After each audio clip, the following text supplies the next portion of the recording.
अकबर और बीरबल की कहानी। बीरबल की चतुराई। बहुत पुराने समय की कहानी है। एक बार अकबर बादशाह का दरबार लगा था। दरबार में सारे दरबारी, पंडित, मंत्री और सामान्य जन भी बैठे हुए थे।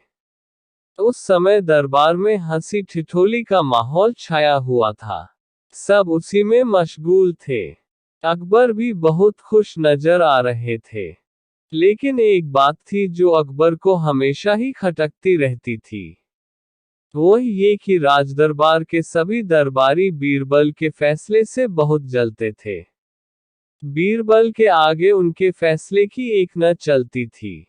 इसलिए उन्हें बीरबल से बहुत ईर्ष्या थी, लेकिन वह बीरबल के सामने बोलने की हिम्मत जुटा नहीं पाते थे।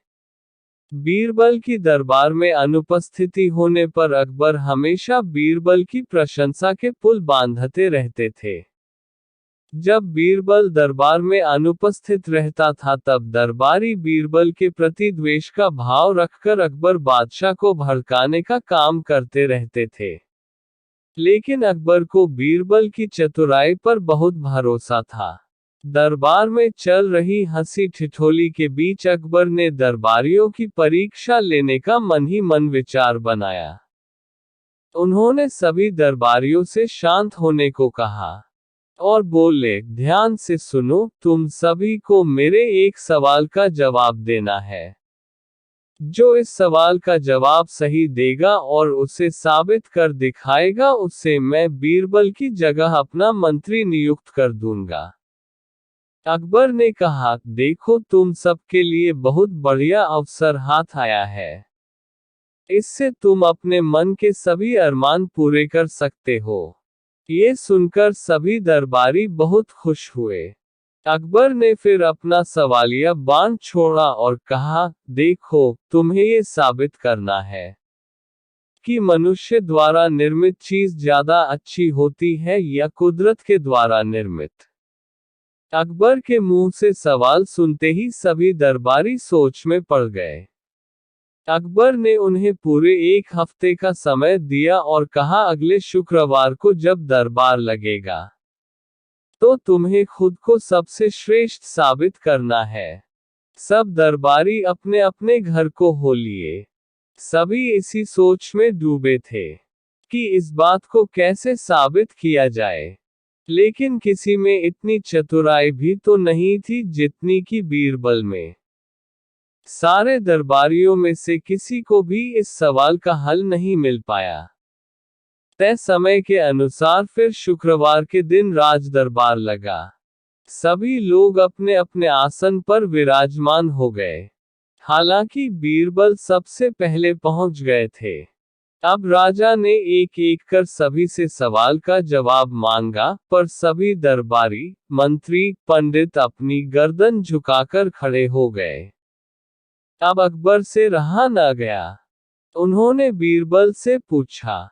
बीरबल ने बड़ा ही चतुराई भरा जवाब दिया, जहां पनाह। इसमें कौन सी बड़ी बात है? इसका जवाब बहुत ही आसान है। अभी लीजिए, कहकर वह अपने कुर्सी से उठकर बाहर चले गए।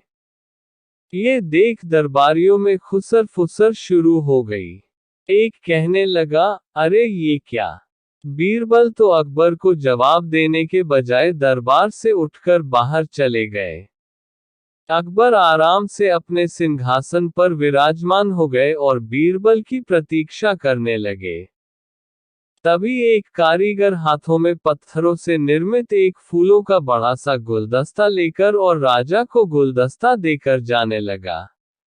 राजा ने गुलदस्ता हाथ में लिया और उसकी सुंदरता देखकर गुलदस्ते की बहुत तारीफ की और अपने खजाने के मंत्री को आदेश दिया कि इस कारीगर को 1000 स्वर्ण मुद्राएं इनाम के तौर पर दी जाएं। इनाम लेकर कारीगर खुशी खुशी बाहर चला गया। तभी अकबर के बगीचे का माली आया और एक बड़ा सा गुलदस्ता को राजा को भेंट किया। इतना सुंदर गुलदस्ता देखकर राजा उसकी भी तारीफ किए बिना न रह सका। अकबर ने फिर अपने मंत्री को आदेश दिया और कहा, माली को 100 चांदी की मुद्राएं इनाम के तौर पर दी जाए। बस फिर क्या था, राजा का इतना आदेश हुआ कि बीरबल चतुराई भरा मुंह बनाकर दरबार में दाखिल हुए। पहले तो अकबर बीरबल पर बहुत नाराज हुए और कहने लगे, शायद सभी दरबारी ठीक ही कहते हैं।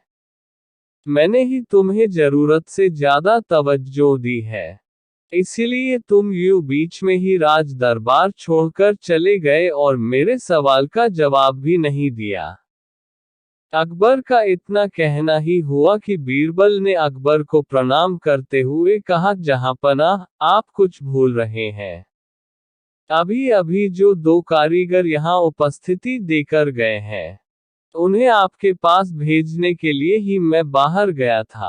आपने ये कैसा न्याय किया, 2 कारीगरों के साथ? एक को 1000 स्वर्ण मुद्राएं और दूसरे को सिर्फ 100 चांदी की मुद्राएं। अकबर ने जवाब दिया, असली फूलों का गुलदस्ता तो 2 दिनों में ही मुरझा जाएगा और यह पत्थर से निर्मित गुलदस्ता कभी भी खराब नहीं होगा। इसीलिए अकबर का इतना कहना ही था कि बीरबल ने अपना चतुराई भरा बाण छोड़ा और बोले, तो फिर आप भी मान गए ना कि मनुष्य द्वारा निर्मित वस्तु कुदरत के द्वारा निर्मित वस्तु से ज्यादा अच्छी है। अब जहांपनाह की बोलती ही बंद हो गई। वे बीरबल की चतुराई देखकर मन ही मन मुस्काए और फिर से अपने सिंहासन पर बैठ गए। सिंहासन पर बैठकर अकबर ने फिर एक बार बीरबल की खुले दिल से तारीफ की और सब दरबारी अपना मुंह लटका कर अपने अपने कुर्सी पर बैठ गए। एक बार फिर बीरबल अपनी चतुराई दिखाने में कामयाब हो गए। तो ऐसी ही कहानी सुनने के लिए हमारे चैनल को सब्सक्राइब करें, लाइक करें और शेयर करें।